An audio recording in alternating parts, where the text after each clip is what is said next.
Hi guys, we're back. I thought we would take a few minutes to go over another very timely topic. It is flu shot season. See? Flu shots. Every year I hear a lot of, let's face it, excuses as to why people don't want to get their flu shot. But let's talk a little bit about what is a flu shot. A flu shot is a vaccination that has been formulated to protect you against what epidemiologists think is most likely going to be the flu that hits in any given year. Now, a vaccination can be a dead virus, sometimes it's a weakened virus, sometimes it's just little bits of the virus that can be injected into your body that cause your immune system to recognize this as an intruder so that the next time it shows up knocking on your door, your immune system can respond very quickly before full-blown infection sets in. Vaccinations have been around for a while, and I'm not going to get into the whole anti-vaccination debate because it makes me crazy on both a personal and professional level. But let's at least talk about the flu shot today and why you should get them.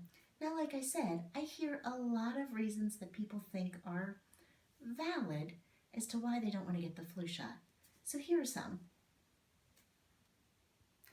Flu shot? I don't think so. I got it last year and it gave me the flu. Actually, it is impossible to get the flu from a flu shot.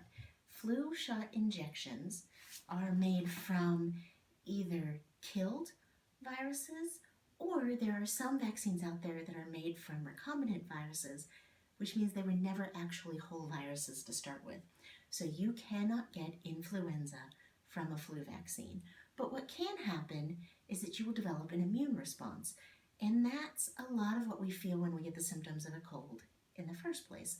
So things like aches, pains, you may have some local swelling or some local tenderness at the site of your injection. You may even get a low-grade fever and feel kind of down and out for a couple of days. This is a minor immune response and a minor vaccination response. It is not the flu.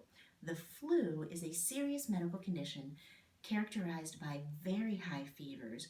We're talking 103, 104, significant respiratory symptoms, coughing that just goes on and on, malaise, literally you're not going to get off the couch for several days, and several other associated symptoms. If you have ever had actual influenza, not just a bad cold, you know what I'm talking about, and you know that there's a big difference. Now, I don't need a flu shot. I never get the flu. Saying you're not going to get a flu shot because you've never gotten the flu is like saying you're not going to wear your seatbelt because you've never been in a car accident. If you're going to wait until that bad thing happens to start trying to protect yourself, you're going to be out of luck.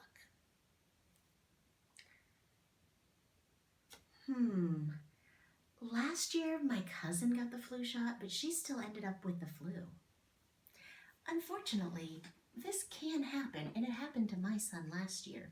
We both got our flu vaccines right on schedule, and unfortunately, the vaccination that was made for the season wasn't as good a match to the virus that actually ended up circulating as it usually is. Now, why does this happen? Couple of reasons. Vaccines take a while to become effective. For the flu shot, it's about 2 weeks until you've developed antibodies. And they also take a while to produce. So you can't wait until we know what flu is going to hit this country to know what we need to be protecting ourselves against. So it's a little bit like forecasting the weather. Scientists will look at the flus that are circulating around the globe and try to predict, based on the information available, their best hypothesis as to what flu strains are going to be affecting our country. Now, just like the weather can change between the report on Monday and the actual day on, say, Friday, flus can mutate. They may not travel the same patterns that they're expecting to. And so sometimes that scientist's best guess doesn't end up being very accurate. And you get a season like we did last year where the flu shot didn't protect us as well as we wanted to. So yes, it was unfortunate. However, talking to you as a mother, my son was very sick. This child is usually a tornado, and I don't think he moved more than about 10 feet for several days. I have never seen him so down. He ended up hospitalized, had IVs, had all kinds of medications, and he came out of it and is fine. But having seen him go through all of that, I think would have been a lot worse if I had had that doubt. Would he have been able to avoid this if I didn't get him the flu shot? You know, it didn't really help knowing that he had it, except it did kind of make me feel like I had done everything I could to prevent this really negative experience happening to him. So that's just kind of me talking to you from the mom side of things and maybe the mom guilt side of things. But I feel like, you know, knowing that I had done everything possible to try to protect him from this did make me sleep a little better at night once he was already... Oh, I don't like needles. You're afraid of needles? Really? Next. I don't know. I'm pretty healthy. I feel like I would be a waste of a flu shot. Actually, the CDC recommends the flu shot for most Americans. Yes, influenza does tend to take its greatest toll in the very young and in the older population, but certain other special populations are also at an increased risk. These include people with asthma, people with other immunosuppressive disorders, and pregnant women.